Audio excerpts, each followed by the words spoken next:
지금 우리는 로마서의 어디쯤 와 있고, 그리고 교리를 넘어서서 성도의 삶이 어느 부분인가 생각할 필요가 있습니다. 로마서 1장에서 11장은 그리스도를 통해 드러나고 있는 우리를 향한 하나님의 사랑에 대한 메시지입니다. 그리고 로마서 12장에서 16장은 구원받은 성도는 자기 삶을 통해서 우리 안에 계시는 하나님의 사랑을 나타내야 된다는 말입니다. 지난주 로마서 13장 1절에서 7절의 말씀은 성도의 국가관에 대한 말씀을 받았습니다. 성도는 국가 권세를 존중하고 국법을 중시하고 국민의 의무를 수행해야 한다는 것입니다. 그러면서 두려워할 자를 두려워하고 존경할 자를 존경하라고 권면했습니다. 이런 원리에 따라서 성도는 가정에서, 학교에서, 또 사회에서, 직장에서 윗사람의 권위를 존중해야 됩니다. 권위가 무너지면 질서가 깨어지고, 질서가 깨어지면 혼란 속에 빠지게 됩니다. 혼란 속에 빠지면 고요한 중에 성도의 신앙생활을 잃어버리게 됩니다. 그러니 성도는 위의 권세에 순종해야 하는 것입니다. 여러분, 우리는 분명히 주님의 말씀에 따라서 이 세상을 변화시켜야 됩니다. 하지만 영감의 사도 바울은 세상 권세에 투정적이고 반항함으로 세상을 변화시키라고 하지는 않습니다. 순종으로 변화시키라고 합니다. 이것이 주님과 바울이 가르쳐 주신 성도의 사회생활입니다. 이것이 초대교회 성도들이 순종을 통해서 로마를 복음화시켰던 그 길이었던 것입니다. 바울은 오늘 본문을 통해서 성도의 이웃관계에 대해서 들려줍니다. 그것은 유대인이건 이방인이든 자유인이건 노예들이건 그 누구라도 이웃에 대하여 사랑의 빚진 자로서 살라고 하는 것입니다. 오늘날 세상에 가장 흔하게 사용되는 말이 아마 사랑이라는 단어일 것입니다. 대중가요로의 주제가 사랑이 가장 많고 영화나 TV 드라마의 단골 메뉴가 사랑입니다. 사랑이 빠지면은 스토리가 밋밋해지고 삭막해지고 말기 때문입니다. 그래서 사랑이라고 하는 단어는 우리가 귀가 따갑도록 들어왔습니다. 하지만 홍수가 나면은 천지가 물바다인데도 불구하고 마실 물이 없는 것처럼 사랑이라고 하는 단어의 홍수 속에 살지만은 세상은 사랑이 없어서 아파하고 고통을 당하고 있는 것이 현실임에 틀림없습니다. 여러분, 사람들은 일반적으로 기독교를 사랑의 종교라고 말합니다. 이것은 교회를 다니든 안 다니든 교회를 생각하면 사랑이 있고 사랑을 실천하는 단체라고 하는 그 생각이 사람들의 마음속에 있습니다. 그러나 오늘의 교회는 사랑의 집이라기보다는 세상으로부터 부정적인 평가와 비판을 많이 받고 있는 것이 사실입니다. 이유는 교회로부터 사람들이 사랑을 공급받고 있지 못하고 있기 때문에 일어나는 일입니다. 이 시간 사랑은 율법의 완성이라 라는 제목으로 로마서 강해 계속하고자 합니다. 성도의 삶입니다. 그리스도인의 구원받은 그리스도인의 삶의 방식입니다. 아까 서두에 말씀드린 것처럼 우리 안에 하나님이 계시다고 하는 것, 우리가 구원받았다고 하는 사실을 이제 나타내는 것이 로마서 12장에서 16장까지 계속되는 말씀인데, 우리 안에 있는 하나님을 나타내는 길이 무엇인가? 이것이 바로 사랑인 것입니다. 그래서 오늘 성경은 10절에 마지막에 보면은 그러므로 사랑은 율법의 완성이니라 라고 말을 하고 있습니다. 이 시간 말씀을 듣는 우리 모두에게 사랑의 은혜가 임하기를 소원합니다. 먼저 사랑에 빚진 성도라는 것입니다. 여러분, 오늘 8절 말씀에 보면은 피차 사랑의 빚 외에는 아무에게든지 아무 빚도 지지 말라. 남을 사랑하는 자는 율법을 다 이루었느니라 라고 말합니다. 그렇다면 율법이 무엇입니까? 율법이라고 하는 것은 하나님의 백성들이 하나님과 더불어 올바른 관계를 맺고 살아갈 수 있도록 하나님께서 주신 삶의 기준을 말하는 겁니다. 사람이 율법의 요구 조건을 충족을 시키면 우리를 지으신 하나님은 기뻐하십니다. 그런데 바울은 오늘 본문 8절에서 피차 사랑의 빚 외에는 아무에게든지 아무 빚도 지지 말라.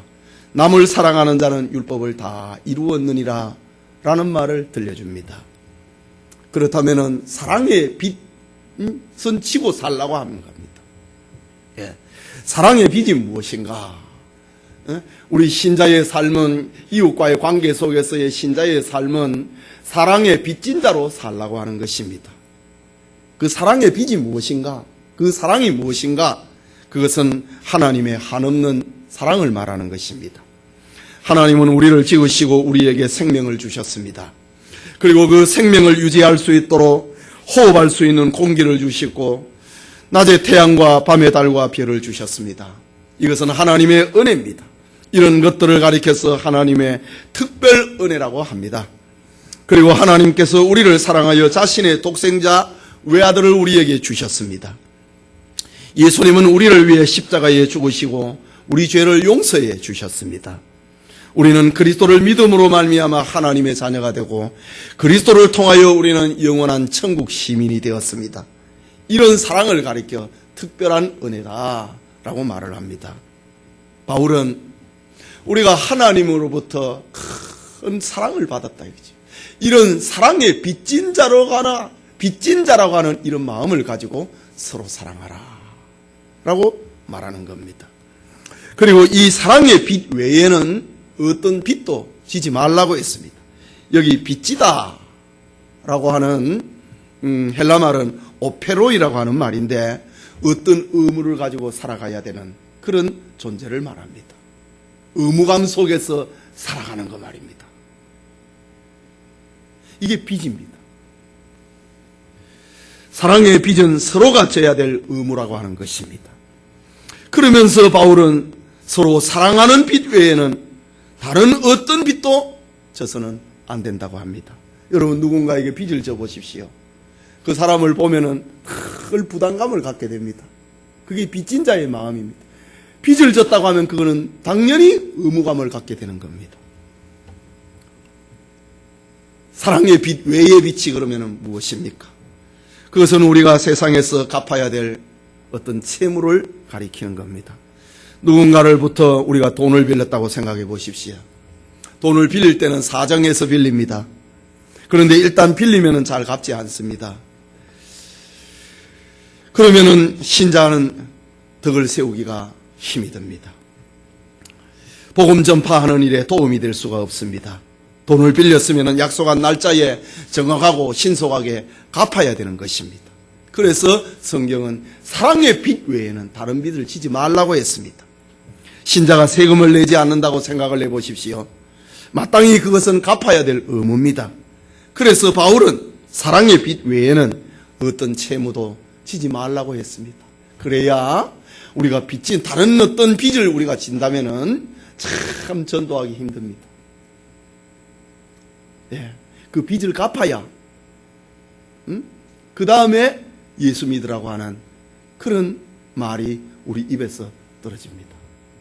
여러분 누군가로부터 큰 돈을 빌렸다고 하십시다. 그 빚을 갚기 전에는 그 사람 전도하기 힘듭니다. 그래서 예수님은 바울은 사랑의 빚 외에는 다른 빚 지지 말라고 합니다. 그 사람 전도해야 되기 때문입니다. 그렇다면 사랑의 빚을 진다고 하는 말은 무엇이겠습니까? 그것은 계속해서 사랑의 의무를 가지고 살아야 된다는 말입니다. 사랑의 빚은 아무리 갚아도 다 갚을 수 없는 성질의 것입니다. 그것은 세상 사랑이 아니라 하나님의 사랑이기 때문에 우리는 아무리 갚아도 그 사랑의 빚은 다 못 갚습니다. 하나님의 사랑은 이렇게 위대하시기 때문입니다. 또 사랑의 빚을 지고 살아가는 마음, 그런 의무감으로 가지고 살아가는 그 마음을 가리켜 율법을 이루는 것이다 라고 합니다. 우리가 하나님의 율법, 계명을 지키는 것, 하나님으로부터 사랑의 빚을 졌다, 이런 마음을 가질 때에 그 율법을 지킬 수 있는 힘이 생긴다고 하는 말입니다. 그렇다면 사랑은 율법을 다 이루었다고 하는 이 말은 무슨 말입니까? 사랑하면은 이제 더 이상 율법을 지킬 수 없다는 말입니까? 지킬 필요가 없다는 말입니까? 그 말은 아닙니다. 바울은 그 이유를 설명을 하기 위해서 우리를 구절로 안내를 합니다. 우리 9절에 있는 말씀 같이 읽읍시다. 이를 위하여 그리스도께서 죽었다가 다시 살아나셨나니 자, 9절이면 다시 봅니다. 간음하지 말라, 살인하지 말라, 도적질하지 말라, 탐내지 말라 한 것과 그 외에 다른 계명이 있을지라도 내 이웃을 내 자신과 같이 사랑하라 하신 그 말씀 가운데 다 들었느니라. 다 들어있다고 합니다. 사랑하면은, 이웃을 사랑하면은 율법을 안 지켜도 된다는 말이 아니고 이웃을 사랑하는 거기에 율법이 다 들어있다고 하는 말입니다. 지금 우리말 성경에는 없지만은 헬라어 원문에는 이유를 나타내는 접속사 가르라고 하는 말이 들어있습니다. 왜냐하면 이라는 말입니다. 우리 구절을 읽는데 그 구절 처음에 왜냐하면 남을 사랑하는 자는 율법을 다 이루었느니라. 왜냐하면이라는 말을 넣어서 구절을 다시 읽읍시다. 왜냐하면 간음하지 말라, 살인하지 말라, 도적질하지 말라, 탐내지 말라 한 것과 그 외에 다른 계명이 있을지라도 내 이웃을 내 자신과 같이 사랑하라 하신 그 말씀 가운데 다 들어있느니라. 왜냐하면 계명은 이웃을 사랑하라고 하는 말 속에 다 들어있다고 하는 말입니다. 다 들어있다. 이것을 다 포함하고 있다는 말입니다. 이웃을 사랑한다고 하는 그 말 속에 계명을 다 안고 있다는 말입니다. 이웃을 사랑한다고 하는 그 바구니 속에 계명을 다 담아놨다는 말입니다. 그것이 다 이루었다고 하는 말입니다. 그렇다면은 사랑은 율법을 무시하는 것이 아니라 율법의 진정한 의미를 성취하고 완성하는 방법이라고 하는 것입니다. 예수님은 마태복음에서 율법을 요약하면서 이렇게 말씀하십니다. 마태복음 22장에 있는 말씀인데 내 마음을 다하고 목숨을 다하고 뜻을 다하여 주 너의 하나님을 사랑하라 하셨으니 이것이 크고 첫째 되는 계명이요 둘째도 그와 같으니 내 이웃을 내 자신과 같이 사랑하라 하셨으니 이 두 계명이 율법과 선지자의 강령이니라. 사랑이라고 하는 말 속에 모든 율법이 다 들어있다. 하나님을 사랑하면은 하나님과 관계되어 있는 그 법이 그 안에 다 들어있고, 하나님을 사랑하면은 하나님 외에 다른 신을 섬길 수 없고 우상에게 절할 수 없고, 하나님을 사랑하면은 하나님의 이름을 망령되이 일컬을 수 없고, 하나님을 사랑하면은 안식일을 지킬 수밖에 없는 것입니다. 그러니까 하나님 사랑 속에 하나님 계명이 다 들어있고 이웃 사랑 속에 5계명에서 10계명이 다 들어있다고 하는 그런 말입니다. 그러면은 사랑이 율법을 요약하고 율법을 다 포함하고 있다고 하는 그 의미가 무엇입니까? 먼저 간음하지 말라고 하는 계명을 생각해 봅니다. 간음이라고 하는 것은 부부간의 정상적인 성관계를 벗어나서 다른 여자나 남자와 관계를 가지는 것을 말합니다. 또 결혼하기 전에 혼전 성관계를 가지는 것을 말합니다. 여러분, 진정으로 아내를 사랑한다면 다른 여자와 성관계를 할 수가 없습니다. 또 진정으로 이웃을 사랑한다면 이웃의 아내와 딸의 순결을 훔치거나 빼앗을 수가 없는 것입니다. 다음으로 살인하자고 하는 말을 계명을 적용을 해봅니다. 살인하지 말라고 하는 말씀은 다른 사람의 인격과 생명을 보호하기 위하여 써주신 하나님의 계명입니다. 예수님을 이 계명을 해석을 하면서 다른 사람의 생명을 해하는 것만 살인이 아니라 인격적인 모독을 하는 행위도 살인이라고 말씀했습니다. 그렇다면 진정으로 이웃을 사랑한다면 사람을 죽이거나 그 사람의 인격을 모독하는 욕을 하고 저주를 할 수가 없는 것입니다. 다음으로 도적질하지 말라고 하는 계명을 적용을 해봅니다.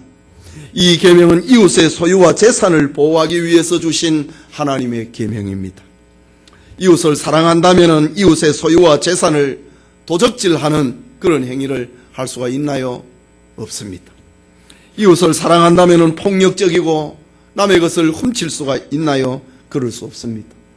진정으로 이웃을 사랑하는 곳에는 살인이나 도적질은 그리고 내 이웃의 것을 탐내는 것은 있을 수가 없는 것입니다.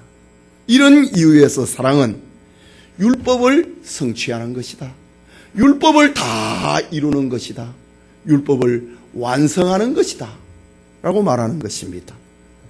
다시 표현하면 사랑은 율법의 진정한 하나님의 뜻을 성취하는 길이라고 말합니다. 그래서 바울은 오늘 본문 10절에서 말을 합니다. 사랑은 이웃에게 악을 행하지 아니하나니 그러므로 사랑은 율법의 완성이니라 고 말합니다.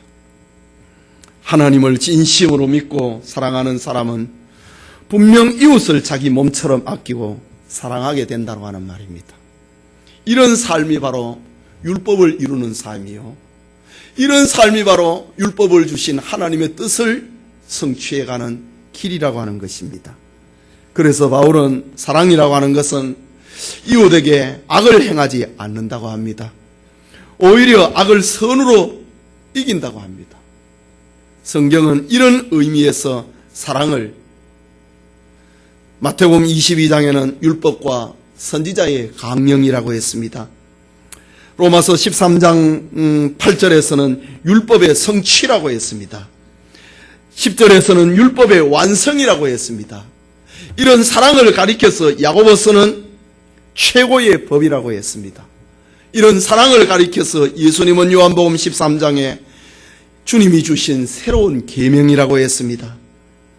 디모데전서 1장 5절에는 청결한 마음과 선한 양심과 거짓이 없는 믿음으로 나가는 길을 가리켜 사랑이라고 했습니다.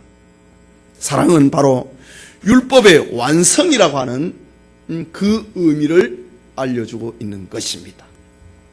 그렇다면 그게 둘째로 사랑의 빚을 갚는 방법입니다. 예, 사랑은 이웃에게 악을 행하지 아니하나니 그러므로 사랑은 율법의 완성이니라 라고 합니다. 우리는 이 사랑의 빚을 그러면 어떻게 갚으면서 살 것인가? 예, 사랑의 빚 외에는 하나님으로부터 내가 큰 사랑의 빚을 졌다고 하는 그거 외에는 사람 관계에서는 빚을 지지 말라고 합니다. 이 말은 아까 말씀드린 것처럼 사랑을 실천하는 그 길은 구원의 복음을 전하면서 사는 것입니다. 빚을 지지 않아야 입이 열리고 빚을 지지 않아야 전도할 수 있는 것입니다. 예수님이 우리에게 주신 사랑의 부탁, 사랑의 명령이 무엇입니까? 마태복음 28장 19절에서 20절에 보면은 그러므로 너희는 가서 모든 민족을 제자로 삼아 아버지와 아들과 성령의 이름으로 세례를 베풀고 내가 너희에게 분부한 모든 것을 가르쳐 지키게 하라고 했습니다. 이것이 사랑을 베푸는 길입니다. 마가복음 16장 15절과 16절에는 너희는 온 천하에 다니며 만민에게 복음을 전파하라. 믿고 세례를 받는 사람은 구원을 얻을 것이요 믿지 않은 사람은 정죄를 받으리라고 했습니다. 여러분, 사랑의 빚을 지고 이 사랑을 갚으면서 사는 길은 전도입니다. 로마서 5장 8절에는 우리가 아직 죄인 되었을 때에 그리스도께서 우리를 위하여 죽으심으로 하나님께서 우리에 대한 자기의 사랑을 확증하셨느니라 라고 했습니다. 요한복음 1장 12절에는 영접하는 자 곧 그 이름을 믿는 자들에게는 하나님의 자녀가 되는 권세를 주셨다고 합니다. 주님을 모르는 사람에게 이 구원의 복음을 전하면서 살아가는 것, 이것이 바로 사랑의 빚진 자로 사는 거예요. 그 빚 갚으려고 사는 것입니다. 요한복음 3장 16절에는 하나님이 세상을 이처럼 사랑하사 독생자를 주셨으니 이는 저를 믿는 자마다 멸망치 않고 영생을 얻게 하려 하심이라고 했습니다. 요한일서 5장 12절에는 아들이 있는 자에게는 생명이 있고 하나님의 아들이 없는 자에게는 생명이 없다고 했습니다. 여러분, 하나님은 그의 아들 예수 그리스도 안에 생명을 두었습니다. 영생을 심으셨습니다. 예수님을 영접하면은 구원받게 하셨습니다. 예수님을 믿기만 하면은 우리 인생의 모든 문제가 해결되게 하셨습니다. 그 근원적인 문제가 풀리도록 하셨습니다. 그러니 우리는 이 구원의 복음을 전하면서 살아야 됩니다. 우리가 한없는 하나님의 은혜를 받았기 때문에, 빚진 자가 되었기 때문에 우리가 그 빚을 갚는 것은 이웃에게 이 복음을 전해주는 것이 빚을 갚는 것입니다. 그래서 바울은 유대인은 표적을 구하고 헬라인은 지혜를 찾으나 우리는 십자가에 못 박힌 그리스도를 전한다고 했습니다. 빚진 자로서 산다는 겁니다. 십자가에 못 박히신 그리스도를 전하면서 사는 것이 내가 사랑을 갚는 그 길이라고 이야기를 했습니다. 우리가 받은 이 사랑의 빚을 갚는 것은 바로 구원의 복음을 전하고 예수 그리스도의 십자가의 복음을 전하는 것이 빚진 자로서 살아가는 것입니다. 여러분, 마르틴 루터가 종교개혁자가 되기 전에 그는 신부가 되었으나 마음에서 우러나오는 곳에서 죄의식으로 말미암아 날마다 괴로워했고 평안을 얻을 수가 없었습니다. 그는 죄짐을 가볍게 하기 위하여서 하루에도 몇 번씩 주임 신부를 찾아가서 고해성사를 했습니다. 루터의 고해성사를 받던 주임 신부는 너무 귀찮아서 루터 때문에 자기 일을 못하기 때문에 죄를 모아가지고 한꺼번에 가져오라고 할 정도였습니다. 그는 평안과 속죄의 길을 얻기 위해서 고향의 길을 걸었습니다. 그는 자기 몸이 피가 나도록 찌르고 때로는 때렸습니다. 하지만 죄짐은 가벼워지지 않았습니다. 그는 수도원의 마루와 계단을 무릎을 꿇고 닦으며 선을 쌓으면 자기 죄가 가벼워지리라 생각을 하고 수없이 마룻바닥을 닦았습니다. 그러나 그의 고민과 절망은 깊어만 갔습니다. 그의 무릎에서 피가 나고 굳은 살이 베이고 고행을 해도 오히려 주님의 십자가의 사랑을 느끼기에는 너무 부족했습니다. 이를 지켜보고 안타깝게 여기던 주임 신부는 루터에게 교황이 있는 거룩한 도시 로마를 순례해 보라고 했습니다. 특히 로마에 있는 거룩한 계단이라 불리는 시스틴 성당의 계단을 무릎을 꿇고 오르면 너의 죄가 좀 가벼워질 것이라고 들려주었습니다. 하지만 로마 성지를 여행하게 되는 루터는 교황의 이름으로 행해지는 로마시의 온갖 부정과 부패를 목격을 하게 됩니다. 오히려 보지 않았으면 더 나았을 광경들을 보고만 합니다. 고민 속에서 루터는 시스틴 성당의 계단을 무릎으로 기어오르다가 로마서 1장 17절의 말씀, 오직 의인은 믿음으로 말미암아 살리라, 이 말씀이 생각나서 그 자리에서 벌떡 일어나 독일 수도원으로 되돌아와 버리고 맙니다. 그리고 그는 거기서 성경으로 돌아갑니다. 그리고 성경 속에서 구원의 기쁨과 평화를 누리게 되는 것입니다. 결국 루터는 사람의 공로와 고행으로 죄값을 치른다고 하는 가톨릭의 교리가 얼마나 어리석은 것인가를 깨닫습니다.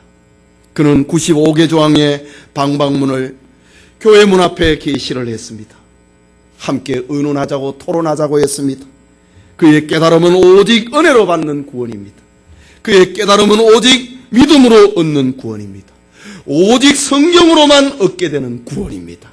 구원에는 철저하게 인간의 공로와 고행, 인간의 선행은 배제되어야 된다는 것이 그의 깨달음입니다.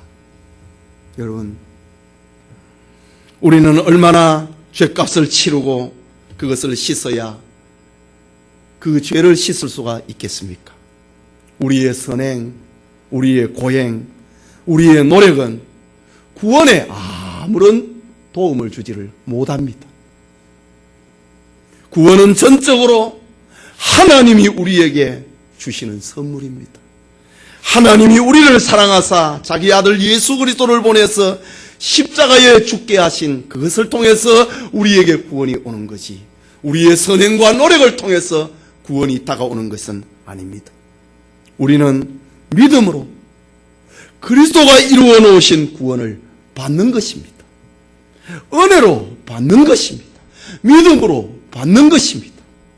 그래서 구원을 가리켜 선물이라고 하는 것입니다. 여러분, 이 엄청난 구원의 복음을 우리가 가지고 있습니다. 노력으로, 선행으로, 고행으로 구원을 받는 것이 아니라 오직 하나님의 은혜로 받는 것이다. 믿음으로 받는 것이다. 이것을 전하는 것이 너가 받은 사랑의 빚을 갚는 길이다. 이것입니다.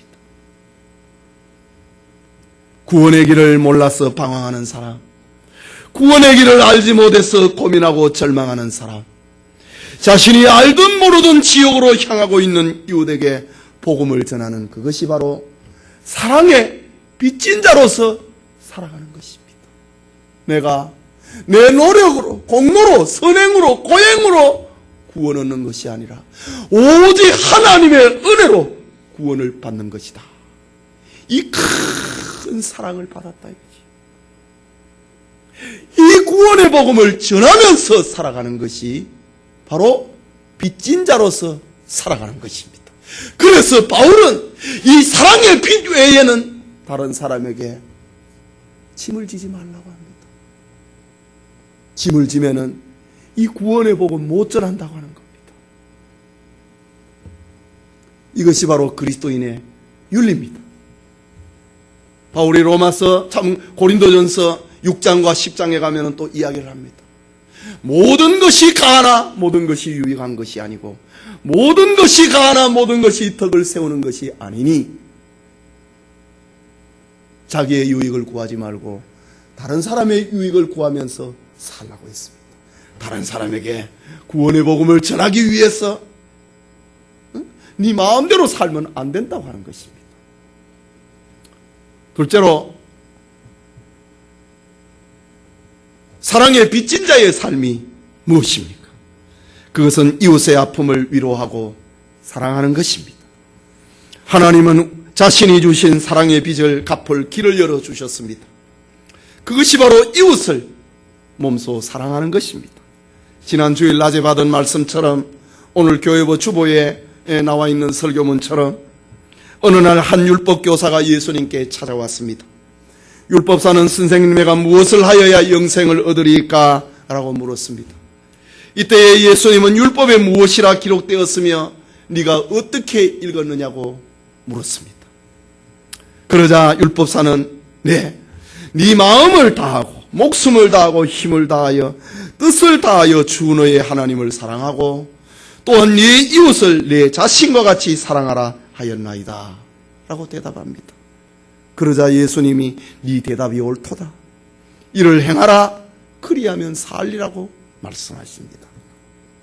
그러면서 예수님은 선한 사마리아 사람의 이야기를 하나 들려주십니다. 그리고는 이 생각에는 이 세 사람 중에 누가 강도 만난 자의 이웃이 되겠느냐고 물었습니다. 그러자 율법사는 자비를 베푼 자니이다 라고 대답합니다.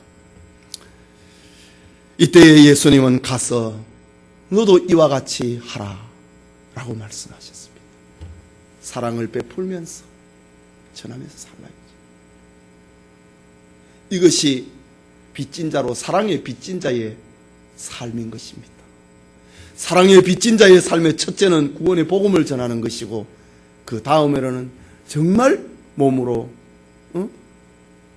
약한 자의 친구가 되어주는 것입니다. 여러분, 오늘날 우리가 이웃사랑을 실천하는 것이 왜 부담스럽고 힘들게 느껴집니까?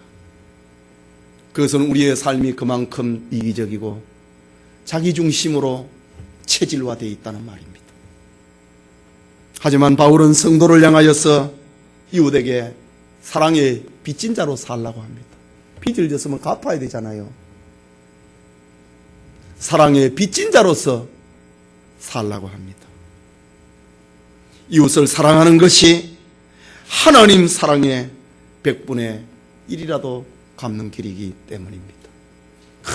큰 사랑을 받았기 때문에 너가 낮아져도 된다는 겁니다. 너가 희생해도 된다는 말입니다. 예수님은 율법의 둘째 되는 계명이 내 이웃을 내 몸과 같이 사랑하라고 하는 거라고 했습니다. 이웃을 사랑하는 것이 인간관계에서 벌어지는 그 계명을 다 이루는 율법의 완성이라고 했습니다. 사도 바울은 고린도전서 13장에서 내가 예언하는 능히에서 모든 비밀과 모든 지식을 알고 또 산을 옮길 만한 모든 믿음이 있을지라도 사랑이 없으면 내가 아무것도 아니라고 했습니다. 이웃을 사랑하는 것.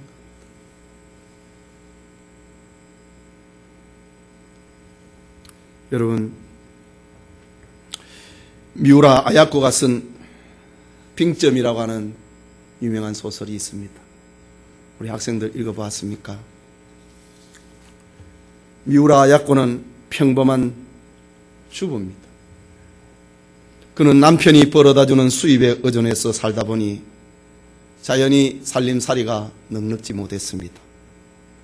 그래서 궁여지책으로 자기 집에 작은 가게를 차립니다. 물론 처음부터 돈을 버는 일만이 목적은 아니었습니다. 그는 독실한 기독신자였습니다. 그래서 작은 가게를 차려놓고 자기 가게에 찾아오는 손님들에게 예수님의 사랑을 전하려고 그 무료함을 달래려고 가게를 시작합니다. 그래서 그는 자기 가게에 찾아오는 손님들에게 최선을 다해서 친절을 베풀고 하나님의 사랑을 전합니다. 다른 한편으로는 그는 양심적으로 좋은 물건을 가져다가 최대한 값싸게 팔았습니다. 그러다 보니 자연적으로 그녀의 가게는 소문이 좋게 나기 시작을 합니다. 가게는 날이 갈수록 점점 번창했습니다. 처음에는 그저 한 주에 한 번 정도 도매상에서 물건을 떼다가 팔았는데 후에는 아예 트럭채가 들어와서 그 물건들을 채워놓는 그런 일들이 벌어졌습니다. 그러던 어느 날 그녀의 남편이 직장에서 돌아오다가 정신없이 바쁘게 일하는 아내를 보고 농담조로 말합니다.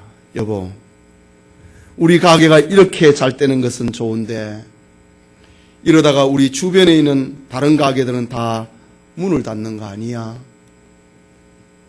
그 사람들은 다 가난한 사람들인데 가게 문을 닫으면 뭐 먹고 살지?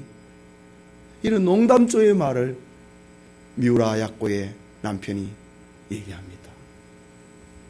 그런데 그녀는 남편의 이 말에 충격을 받습니다.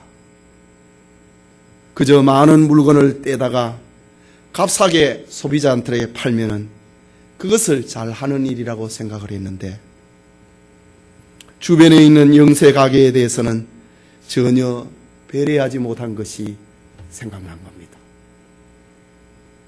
자기 가게에 찾아오면은 예수님에 대한 이야기를 해주고 좋은 물건을 파는 그것이 자기의 전부인 줄 알았는데 자기 남편이 우리 주변에 있는 가게 다 문 닫는 거 아니야? 이런 말에 충격을 받습니다. 미우라 아야코는 깊이 생각을 하고 가게의 운영 방식을 아예 바꿔버립니다. 물건의 수를 제한을 한 겁니다. 100개만 판다. 50개만 판다. 그리고 다른 가게에서 파는 물건은 아예 안 갖다 놓습니다. 이건 실화입니다.